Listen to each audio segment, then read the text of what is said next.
Hello everyone and welcome to another vlog. आज की जो वीडियो है is all about hand and check in baggage जो आप अपनी इंटरनेशनल फ़्लाइट में लेकर जा सकते हैं। मैं एक हफ्ते में इंडिया की फ़्लाइट लेने वाली हूँ और आज मैंने सारी लिस्ट बनाई है उन चीज़ों की जो मुझे फ़्लाइट में अपने हैंड बैगेज और चेक इन बैगेज में अलग अलग पैक करनी है।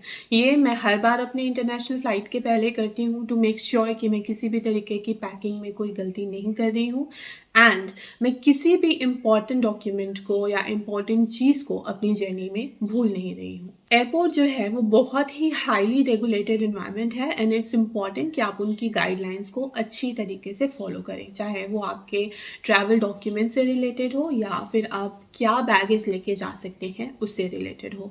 इससे होता यह है कि आप एक तो एक्स्ट्रा चीज़ें ले जाने से बचते हैं, जो आपको ले जाना ज़रूरी नहीं है उसे आप अपने बैग में रखने से बचते हैं, प्लस किसी भी तरीके का जो फाइन या डिले आपको पड़ सकता है अपनी जर्नी में आप उससे भी बचते हैं। इट्स इम्पॉर्टेंट कि जो सबकी सेफ्टी है वो बनी रहे, इसीलिए अलग अलग तरीके की जो बैगेज रिक्वायरमेंट है वो एयरलाइन में डिफर करती हैं। तो सबसे पहले इट्स इम्पॉर्टेंट कि आप जान लें कि हैंड बैगेज और चेक इन बैगेज क्या होता है। ये बहुत ही बेसिक इन्फॉर्मेशन है, लेकिन ऑफ कोर्स कभी मैंने भी अपनी फर्स्ट इंटरनेशनल फ्लाइट पकड़ी थी एंड आई विश कि छोटी छोटी सी जो चीज़ें होती हैं वो मुझे उस टाइम पर पता होती। हैंड बैगेज वो होता है जो आप अपने साथ अपनी फ़्लाइट में अपनी सीट पर लेकर जाते हैं, और चेक इन बैगेज वो होता है जो आपकी फ़्लाइट में पीछे भेज दिया जाता है और जिसे आप अपनी जर्नी के एंड में कलेक्ट करते हैं।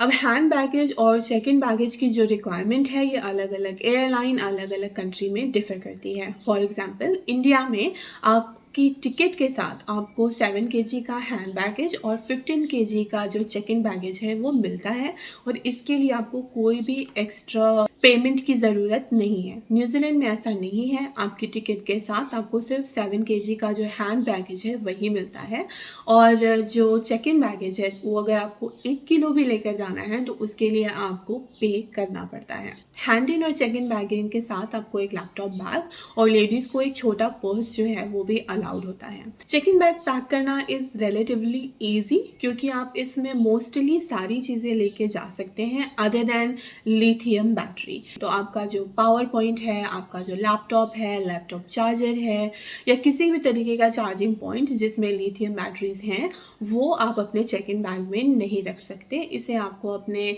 इलेक्ट्रॉनिक लैपटॉप बैग में रखना पड़ेगा। और अगर कहीं आपने चेक इन कर दिया और कहीं और स्कैन करते वक्त किसी और एयरपोर्ट पे ये बात पता लगी कि आपके बैग में लिथियम बैटरीज हैं, तो आपका बैग आने में डिले भी हो सकता है। तो मेक श्योर कि आप लिथियम बैटरीज अपने चेक इन बैग में नहीं पैक करें। दूसरा आ जाता है liquid requirement. Check in baggage में आप लिक्विड पैक कर सकते हैं लेकिन उसकी एक लिमिट होती है। तो आप जिस एयरलाइन से ट्रैवल कर रहे हैं वो एयरलाइन कितना लिक्विड अलाउ करती है आपके चेक इन बैगेज में, ये इन्फॉर्मेशन चेक करना आपकी रिस्पॉन्सिबिलिटी है।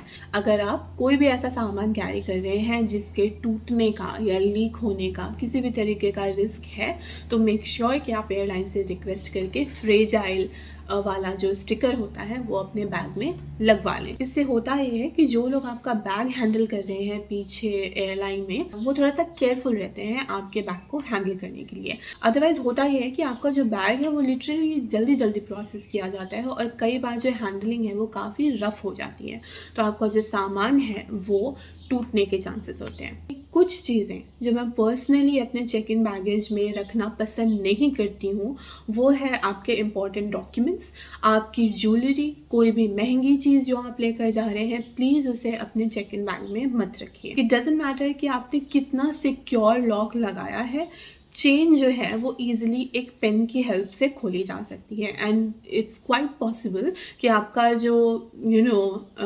सामान है, इम्पॉर्टेंट सामान है, जो महंगा सामान है वो गायब हो जाए। अगर आप स्टूडेंट हैं तो आप अपने डॉक्यूमेंट्स अपने साथ लेके चलते हैं तो मेक श्योर कि वो डॉक्यूमेंट्स भी आप अपने चेक इन बैग में नहीं रखें, उसे अपने साथ अपने हैंड बैगेज में या फिर लैपटॉप वाले बैग में एज अ फाइल आप कैरी कर सकते हैं। अब बात आ जाती है हैंड बैगेज की। हैंड बैगेज में जो सिक्योरिटी है वो थोड़ी सी ज़्यादा टाइट होती है क्योंकि आप जो भी सामान लेके जा रहे हैं वो अल्टीमेटली प्लेन में लेकर जा रहे हैं, फ्लाइट में लेकर जा रहे हैं, और आपके सामान के साथ साथ आपकी अपनी सेफ्टी और बाकी जो पैसेंजर्स हैं उनकी सेफ्टी भी इम्पॉर्टेंट है। सबसे पहली चीज़ जो आपके हैंड बैग में होनी चाहिए वो है आपका पासपोर्ट। बहुत सारे लोग ऐसे होते हैं जो ट्रैवल करते हैं, लेकिन वो कहीं ना कहीं एयरपोर्ट पे या तो किसी और फैमिली मेम्बर का पासपोर्ट लेके आ जाते हैं, या फिर डैमेज पासपोर्ट लेके आ जाते हैं, या फिर उनका जो पासपोर्ट है वो 6 महीने के अंदर अंदर एक्सपायर होने वाला होता है। इन किसी भी केसेस में ऑफ कोर्स आपको ट्रैवल करने नहीं दिया जा सकता। तो मेक श्योर कि आपने अपने पासपोर्ट की वैलिडिटी चेक की है कि वो 6 महीने से ज़्यादा के लिए वैलिड है, प्लस आप अपना ही पासपोर्ट लेकर जा रहे हैं एयरपोर्ट पे और आपने कोई भी डैमेज्ड पासपोर्ट नहीं लिया है। अगर ऐसा कुछ हो गया है कि आपकी टिकट बुक कराने के बाद आपका पासपोर्ट डैमेज हो चुका है तो आपको अथॉरिटीज़ से साथ के साथ कांटेक्ट करना चाहिए। इसके अलावा इम्पॉर्टेंट है कि आप अपने सारे जो डॉक्यूमेंट्स हैं वो कलेक्ट कर लें। मैं जब भी ट्रैवल करती हूँ मेक श्योर करती हूँ कि मैं एक फ़ाइल में अपने सारे डॉक्यूमेंट्स जो हैं वो रख लूँ। मुझे वैसे भी पेपर फोल्ड करके रखना पसंद नहीं है, एंड जब आप एक फ़ाइल में चीज़ें अरेंज करते हो तो आपके लिए काफ़ी ईजी हो जाता है डॉक्यूमेंट्स ढूंढना। पेंडेमिक के बाद ऑफ कोर्स आपकी जो पेपर वर्क रिक्वायरमेंट है वो थोड़ी सी बढ़ गई हैं, तो इस फाइल में मैंने अपना न्यूजीलैंड का वीज़ा, अपनी टिकट की कॉपी, अपना ऑस्ट्रेलिया का ट्रांजिट वीज़ा, अबू धाबी का ट्रांजिट वीज़ा और दिल्ली एंट्री के लिए जो सेल्फ डिक्लेरेशन फॉर्म है उसकी एक कॉपी रखी हुई है। अबू धाबी में अगर आपका स्टे 8 घंटे से ऊपर है, ट्रांजिट 8 घंटे से ऊपर है, तब आपको ट्रांजिट वीज़ा की ज़रूरत पड़ती है। अदरवाइज़ आपको ट्रांजिट वीज़ा अबू धाबी या यूएई के किसी भी पोर्ट के लिए ज़रूरी नहीं है। डॉक्यूमेंट्स के बाद जो इम्पॉर्टेंट चीज़ है वो है पेन। आपको अपना पेन हमेशा अपने साथ कैरी करना चाहिए। पेन इसलिए इम्पॉर्टेंट हो जाता है क्योंकि जब आप कस्टम और इमिग्रेशन के थ्रू जाते हैं तो वहाँ पे आपको सिग्नेचर की ज़रूरत पड़ सकती है। पेंडेमिक के बाद, एक्चुअली हम अभी भी पेंडेमिक में ही हैं, तो इट्स इम्पॉर्टेंट कि आप अपना खुद का पेन जो है वो कैरी करें। प्लस कोशिश करिए कि ब्लैक या ब्लू पेन ही कैरी करिए। ग्रीन और जो रेड पेन होते हैं वो ऑथराइज्ड सिग्नेचर के लिए यूज़ होते हैं, तो मेक श्योर कि आप जो पेन ले रहे हैं वो ब्लैक या ब्लू है। प्लस इसे ऐसी जगह पर रखिए जहाँ पर ये आपके पासपोर्ट के आसपास नहीं है, क्योंकि जब फ्लाइट आपकी ऊपर नेगेटिव एयर प्रेशर में जाती है और वापस नीचे लैंड करती है तो कई बार आपका पेन लीक हो सकता है। तो मेक श्योर कि इसे आप ऐसी जगह पर रखें जहाँ पर आपका वीज़ा और आपका पासपोर्ट जो है वो लीकेज के थ्रू डैमेज नहीं होगा। प्लस पेन को हमेशा बैग की ऐसी पॉकेट में रखिए जहाँ पे आप इसे इजीली एक्सेस कर सकते हैं। इसके बाद इम्पॉर्टेंट होती है वाटर बॉटल। आप अपनी फ्लाइट में पानी लेकर नहीं जा सकते, कोई लिक्विड लेकर नहीं जा सकते, लेकिन एक ट्रांसपेरेंट वाटर बॉटल आप अपने साथ लेकर जा सकते हैं। अब इंटरनेशनल फ्लाइट में बॉटल ले जाना इसलिए इम्पॉर्टेंट हो जाता है क्योंकि आप 3 से 4 घंटे पहले एयरपोर्ट पे पहुंच रहे हैं, और जैसे ही आपका सिक्योरिटी क्लियरेंस ख़त्म होता है आप लिटरली पूरे एयरपोर्ट पे सिर्फ घूमते हैं और आपको उतनी देर में प्यास लगती है। तो अगर आप एयरपोर्ट से पानी खरीदना चाह रहे हैं वहाँ आपको पानी महंगा पड़ेगा। अगर आपके पास ऑलरेडी बॉटल है तो आप अलग अलग जगह पर जो फॉसेट्स लगे हैं, जो पीने का पानी है, वहाँ से पानी भर सकते हैं। फ्लाइट में भी पानी आप रिक्वेस्ट कर सकते हैं एयर होस्टेस से और वो आपको आपकी बॉटल में पानी भर के दे देते हैं। एंड इट्स ऑल्सो इम्पॉर्टेंट कि कभी आपके पेट में दर्द होने लग गया जब आप फ्लाइट में बैठे हैं, या आपकी पीठ में दर्द हो रहा है, तो आप इस वाटर बॉटल को अपना हीट पैक की तरह या हॉट वाटर बॉटल की तरह भी यूज़ कर सकते हैं। इसके बाद आ जाती है मेडिसिन्स। कुछ जनरल मेडिसिन जो हैं वो आपको हमेशा अपने साथ कैरी करनी चाहिए, जैसे पैरासीटामॉल, इनहेलर और विक्स वेपोरा। कोशिश करिए कि कोई भी स्ट्रॉन्ग स्मेलिंग जो बाम है वो आप अपने साथ नहीं लेके जा रहे हैं, क्योंकि उससे बाकियों को भी प्रॉब्लम हो सकती है। अगर आप किसी भी प्रिस्क्राइब्ड मेडिसिन पर हैं तो मेक श्योर कि आप जो डॉक्टर का प्रिस्क्रिप्शन है वो अपने साथ कैरी कर रहे हैं। हर कंट्री में जो हेल्थ रिलेटेड रिक्वायरमेंट है, जो मेडिसिन रिलेटेड रिक्वायरमेंट है, वो वेरी करती हैं। फॉर एग्जांपल न्यूजीलैंड में एंटीबायोटिक्स लेने के लिए आपको डॉक्टर के प्रिस्क्रिप्शन की ज़रूरत पड़ती है, हालांकि इंडिया में आप फार्मेसी से जाके एंटीबायोटिक्स खरीद सकते हैं।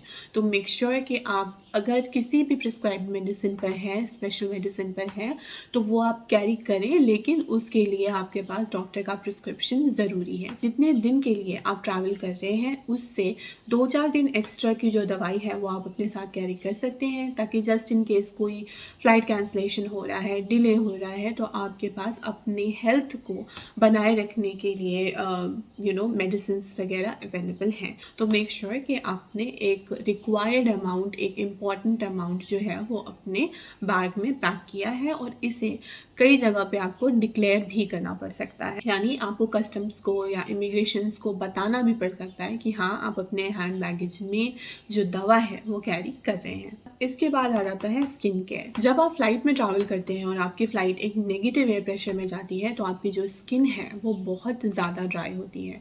मेकअप करना या काफ़ी हैवी मेकअप लेके फ़्लाइट में ट्रैवल करना, लॉन्ग फ्लाइट में ट्रैवल करना is not a wise decision, क्योंकि अगर आप मेकअप कर रहे हैं तो आपको मेकअप रिमूविंग चीज़ें भी अपने साथ लेकर जानी पड़ेंगी। इट्स इम्पॉर्टेंट कि आपकी जो स्किन है वो आपकी फ़्लाइट में अच्छी तरीके से हाइड्रेटेड है। उसके लिए या तो आप कोई फेस ऑयल लेके जा सकते हैं या फिर वैसलीन लेके जा सकते हैं, वैसलीन का छोटा बैग। वैसलीन मैं इसलिए प्रेफर करती हूँ क्योंकि वो आपकी hand cream, night cream, moisturiser, स्लगिंग process के लिए जो आप क्रीम यूज़ करते हैं उन सब के लिए काम आती है। प्लस जब आप हॉट टॉवल से अपना फेस साफ़ करते हैं उसके बाद भी वो आपका जो स्किन का मॉइस्चर है वो पूरी तरीके से जाने नहीं देती। अगर आपको मेकअप के लिए कुछ लेकर ही जाना है तो आप ऐसा कोई टिंटेड लिप बाम ले सकते हैं, जिसे आप चीक और लिप टिंट दोनों की तरह यूज़ कर सकते हैं। अगर आप मेकअप के बगैर बिल्कुल भी ट्रैवल नहीं करते तो आप अपना जो आईब्रो लाइनर है वो लेके जा सकते हैं। बाय द टाइम आपकी आईब्रोज डिफाइंड है, आपका फेस ऑलरेडी डिफाइंड लगता है। हाँ, आप एक लिपस्टिक वगैरह या जो भी मेकअप है वो अलग से अपने चेक इन बैगेज में रख सकते हैं, ताकि जब आप अपनी फाइनल डेस्टिनेशन पर पहुँचें वहाँ पे आप अपना टचअप कर लें, ताकि आपका जर्नी के बाद जो चेहरे पे सूजन होती है वो इतनी ज़्यादा विजिबल नहीं हो। इसके बाद आती है बात परफ्यूम की। ऑफ कोर्स जब आप किसी जर्नी पे जाते हैं तो आप अच्छा स्मेल करना चाहते हैं। मेक श्योर कि आप कोई भी बड़ी परफ्यूम की बॉटल अपने हैंड बैग में लेकर नहीं जा रहे हैं। बाय द टाइम आपने एक लॉन्ग लास्टिंग डिओ लगाया हुआ है, आपको परफ्यूम की ज़रूरत नहीं है। अगर आप अच्छा परफ्यूम यूज़ करना चाहते हैं तो आप ड्यूटी फ्री के जो परफ्यूम कॉर्नर्स होते हैं वहाँ से टेस्टर्स को स्प्रे कर सकते हैं, तो आपको लिटरली अपना परफ्यूम कैरी करने की ज़रूरत नहीं है। अगर आपको चाहिए कि नहीं, आपको अपना स्पेसिफिक परफ्यूम ही लेके जाना है, तो आप ऐसा कुछ ट्रैवल पॉकेट टाइप का परफ्यूम आता है, ये मुझे एक परफ्यूम के साथ फ्री मिला था।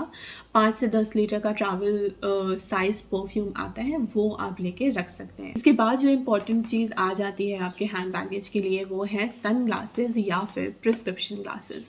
मुझे लाइट सेंसिटिविटी की प्रॉब्लम है। इट्स इम्पॉर्टेंट फॉर मी कि मैंने अपने प्रिस्क्रिप्शन ग्लासेस तो रखे ही हैं, but at the same time मैंने अपने सन ग्लासेस भी कैरी किए हैं। अब सन ग्लासेस इंपॉर्टेंट इसलिए हो जाते हैं कि कई बार आपकी फ़्लाइट जब ऊपर हवा में है तो वो ऐसी डायरेक्शन लेती है जिसमें सन का जो ग्लेज है वो डायरेक्टली आपकी आंख में पड़ रहा है।